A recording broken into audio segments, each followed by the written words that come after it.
To be in this world but not of this world is a great question. I feel is more relevant than ever. It's one of the many teachings of Jesus that really resonates with me, and I want to explore this here today as we take this walk. My name is James, and I've been on this adventure of discovering myself, discovering the ways of creation and the many teachings of this planet, traveling the world and integrating tools and wisdom that are really practical in my approach to life and towards understanding and awakening and healing that of ourselves in body, mind, and spirit. So I invite you on this walk as we explore this here now together. So, to be in this world but not of this world. What does this mean? I think it provides us with like such a deep conversation that we can look at it in so many different ways. And I think one of the ways to look at it is to see the values of this world, especially in mainstream culture, and how we're losing our values essentially in terms of um, a sense of community and family, for example, and what that means.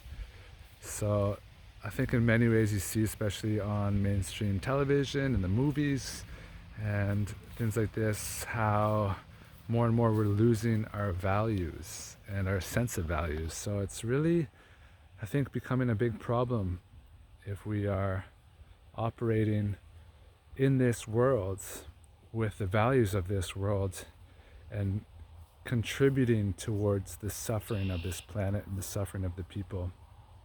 In a sense, not caring so much about others, but only caring about yourself and what you want, what you need. And so, if we're all doing this, of course, it becomes quite destructive more and more on our planet very fast. The fabric of our communities and our countries deteriorate furthermore ever so quickly. So just to be able to operate with clear values in accordance to your own heart and soul, I think is a great test in this planet. And in general, to be able to understand what those values are difficult because we haven't been supported or encouraged to know what makes us happy as individuals and what's most fulfilling, what we love to do and what we want to do with our lives. Our lives have quite often become unconsciously created based on what we thought we need to do or should be doing rather than what we actually desire to be doing, and trusting that if we align our lives with our gifts that we bring to the planet, that life supports us. So I believe many of us are sort of lost in creating this life unconsciously in terms of doing what we think we should be doing or need to be doing, and finding ourselves in a life that we've created for ourselves and our families, and realizing that we're not happy, realizing that it's not necessarily fulfilling, and furthermore not healthy for us to be living. So I think a lot of us are being forced to wake up to how far out of harmony we are with nature, because of our struggles with our health, our physical health deteriorating, our lifespan shortening. Here in Canada, over the last years, we're seeing the life expectancy it has actually dropped.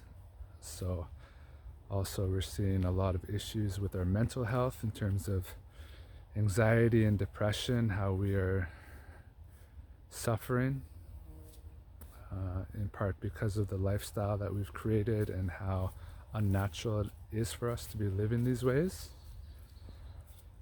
And I think like a big part of it is that we're so far out of balance towards materialism that we're not honoring the path of the heart and soul as spiritual beings here on a physical journey, and eternal beings at that. So naturally, I believe our soul is just like longing to be listened to be honored, to be at least in balance, and having to really connect our physical experiences with our spiritual existence, and realign to that of our actual nature as a part of creation.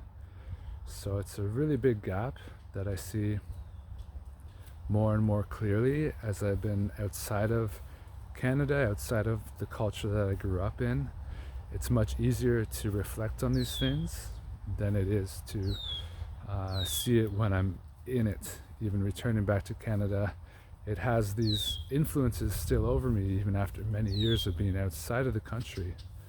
It's influencing me in ways that make me feel really pressured that I should be living differently than how I live. So it's a good test to be able to, again, be in this world and not of this world. To be able to be in the culture of Canada, my home country, and not feel I need to compromise myself, because, you know, I see that's often what we're doing, is we're compromising parts of ourselves because we think that we need to. We're compromising maybe doing what we are most passionate about doing because we need to essentially work to pay the bills. And so a lot of this has to do, of course, with our culture in which we're individualized so much. We're not necessarily even supporting from one generation of a family to another. You know, once you reach a certain age, you're almost expected that you leave the home and then have to then support yourself financially and have the financial pressures to do that. So it's a really good test for us as we continue to live this way and try to meet the ongoing needs and comforts and luxuries of this modern westernized way of living and thinking. And it's really far from our nature to do this. Like, traditionally we work together as families, for example, and now if somebody is older, like me now, actually I'm back spending time with my mother, who's on her own now and living in the house that I grew up in, and feeling this part of myself is like questioning my worth, my value of having to be in this situation, essentially. And yet it makes a lot of sense to be sharing this home and the space and the time together as family. And how if I created a life that would be the normal path, I would be too busy. No matter where I was living, I'd be too busy to spend time with my mother and spend time with my family, which is really one of the disheartening things, to see how far we've gone on this path, that we are so busy that we have less and less time for ourselves and for the people that are most important to us in our lives. So I'm grateful that I've observed also the other possibilities in life, that others have chosen alternative paths and proved that it's possible, actually. Like the whole concepts and ideas of Monday to Friday and working until retirement, I see isn't healthy for us, yet it often feels like it's the only way. And it becomes the only way more and more as we head down that path of materialism and needing and wanting modern day comforts and freedoms, partly because we're so unhappy with that lifestyle that we need to, you know, escape on the weekends or go on holidays, partly because our lives are not that enjoyable in terms of, you know, having a consistent job, especially full-time work, you're spending so much time in the same environment doing the same work that naturally, you know, over a certain amount of months, a certain amount of time, a few months, a few years, we lose interest and passion towards that work, even if it's something that we initially love to do and feel quite purposeful, that we can lose ourselves in that so easily. So it's really sad to see how easily and quickly we are willing to compromise ourselves, but also able to see how, starting even at such young ages, that we're sort of led down this path, going to school Monday to Friday, and really like led down a path where it feels like there's no options but to surrender to doing what you're having to do, what you're told to do. And so our soul is suppressed through that process at a really young age. And of course, there are some strong spirits, we'll call them, that, you know, had a really hard time in the schooling system in particular, or like myself, maybe weren't able to work for others or to go on a job and stay in a job that didn't serve a higher purpose or simply wasn't healthy. This idea of trading time and money is feeling very much like enslavement often, and, you know, having to work to pay the bills and feel like you're not able to live, nor are you able to move beyond those monthly cycles of paying the bills each month. I see it was really difficult for me, and I know difficult for many others. You start to question, like, why am I doing this? Does it make sense to be doing this like my whole life, or at least the best years of my life? And so I think it's lost sense in many ways for many reasons, and we're being forced to awaken, but yet we don't really have like any clear ideas of what that can look like, even, you know, like it seems even more difficult to go live in the forest, for example, because you have to essentially work harder just to get by and survive. And yet that actually might be much healthier and more enjoyable in many ways.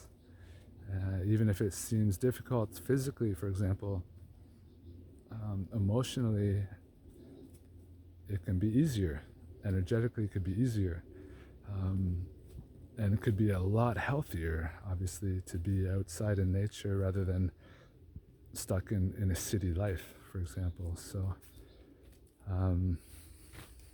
this idea of moving towards more natural, self-sustainable living, I think makes a lot of sense for us, but also maybe something that we're needing to do is learn how to relate to one another and how to work together again, as we've lost this ability often.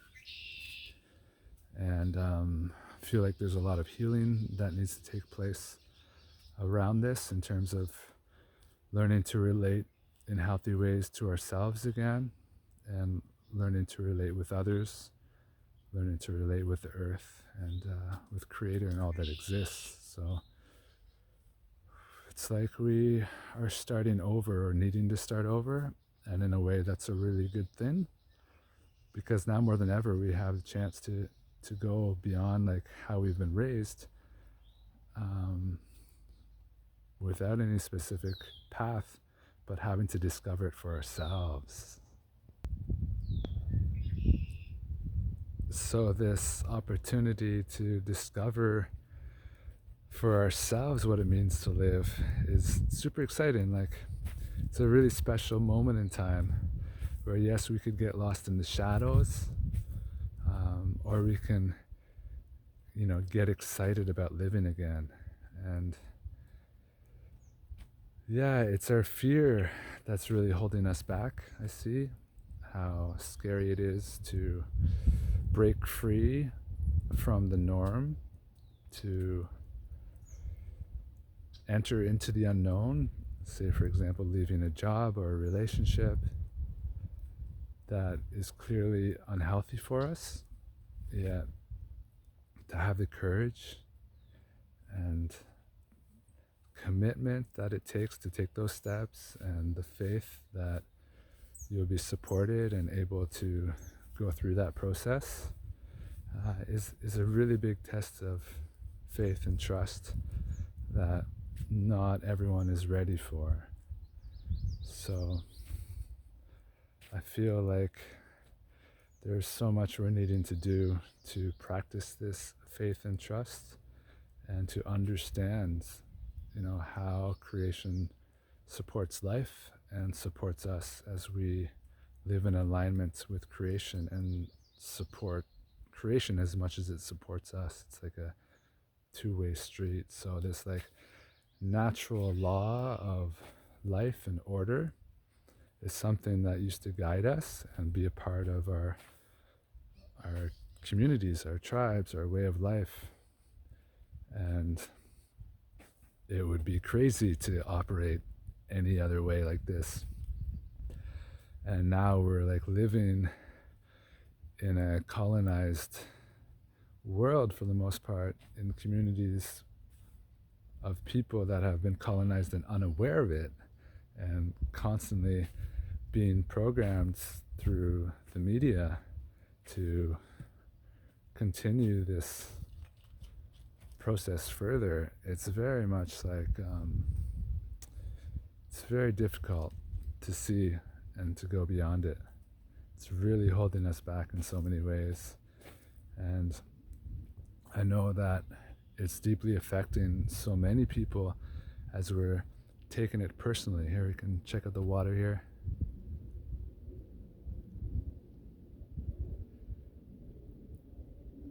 It's hard not to personalize our own challenges that come up while living within this culture. So, we have some really good examples. If somebody is struggling mentally or emotionally and they go and seek help, nowadays they're often diagnosed with what they're referring to as mental illness, and from there supported to realize that there are solutions like medication to get through it.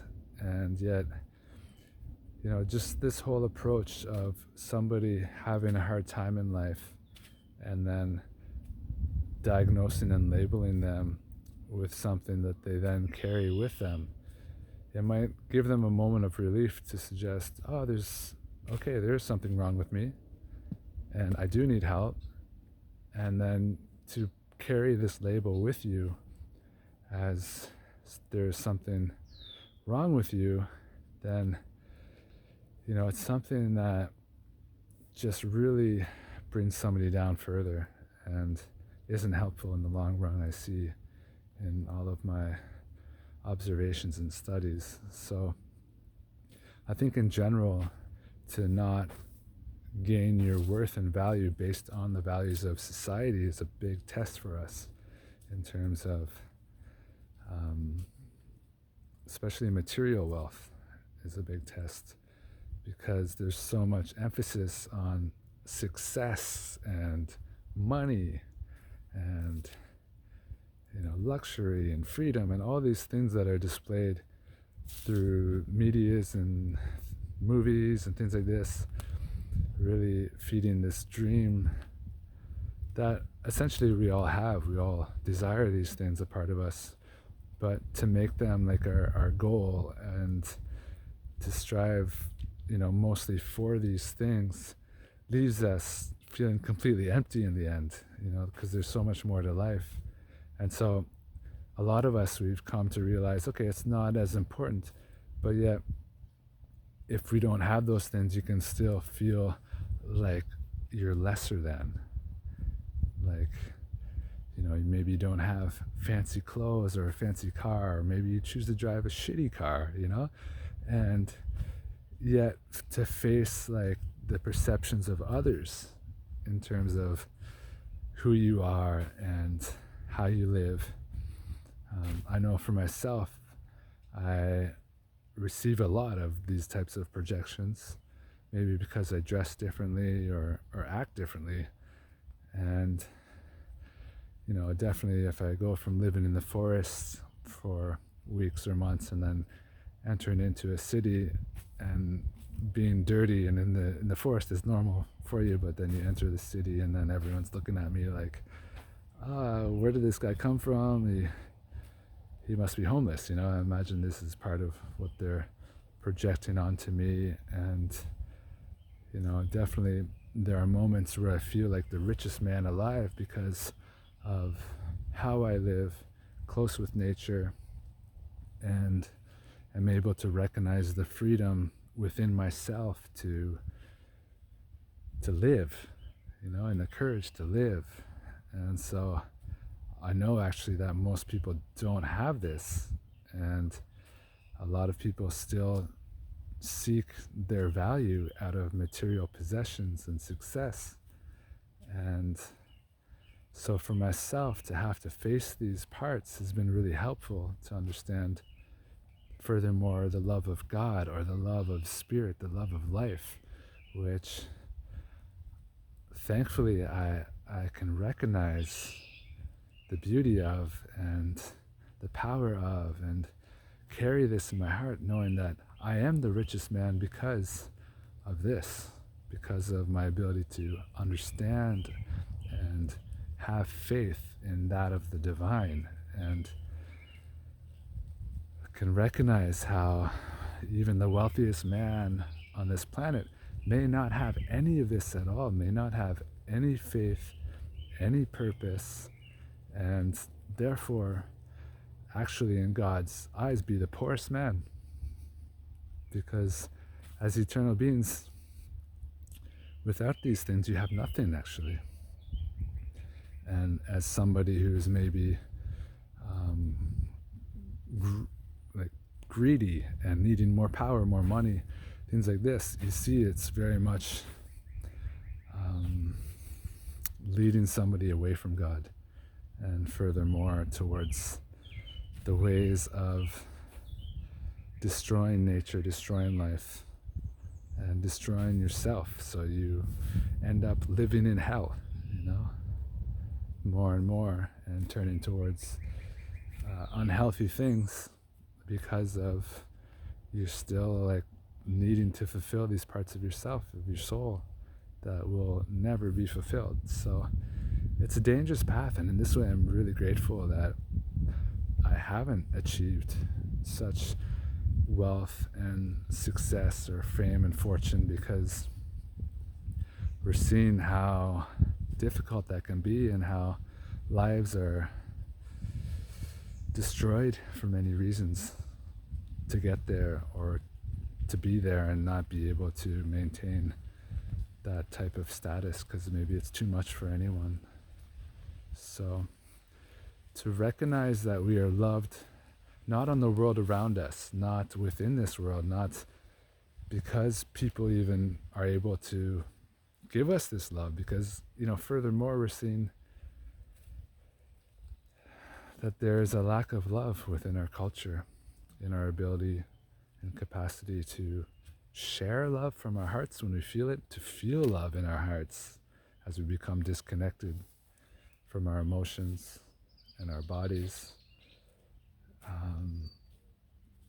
So we can't depend upon others to give us this love. We need to be able to recognize it within ourselves and understand the love of Creator, the love of God, of Source, that is within our hearts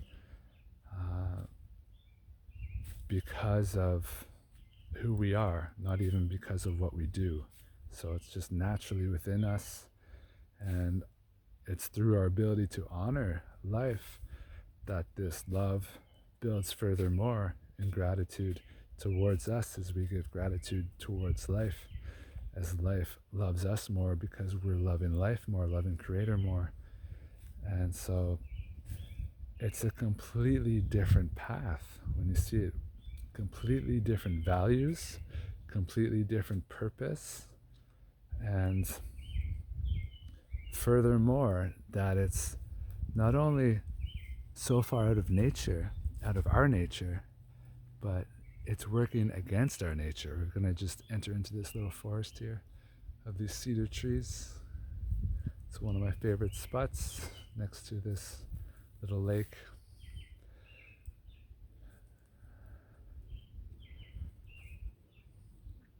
So what other aspects stand out? There is the rhythm and pace of our culture, which has gone beyond our natural rhythm and pace, of course, and isn't sustainable for us or our planet. And so naturally we're needing to slow down and honor our rhythm and pace. And you can see, like, if you go to a less developed country, people still walk at a normal rhythm and pace compared to going to a westernized modern culture or city where everyone is walking twice as fast. And you can see how much energy it takes to walk that way, that fast. So this is another example of just like being able to honor our own paths, honor our own rhythm, and finding a way, like a middle path, to be in this world but not of this world. I think really comes down to constantly finding this middle path, because we have the extreme out of balance culture that we live in, and then the opposite we often go to, like the polarized contrast would be like, okay, I'm out of here and I'm now on the extreme opposite. I'm living in the forest and fuck this world. But actually there's a middle between the two, and I think we're all having to discover what is that middle path in terms of being in this world but not of this world is a great test. And so this middle path is one to always discover through each step we take. It's always being evaluated and assessed, and we're having to use discernment into each moment in time, to each decision we make. You know, does it make sense and what makes sense? And ideally not going from one extreme to the other. Because I often see this, we go from being in Babylon, we'll call it, out to Zion, out to nature, and then, oh shit, I gotta go back to Babylon, and then, oh shit, I go back to nature. So it's like pulling us two different ways and creating this dance between two worlds that can teach us a lot. You know, it can be really helpful to bring us to understand what is the middle, but I think this teaching of just understanding the middle path of your own heart within each moment is probably more relevant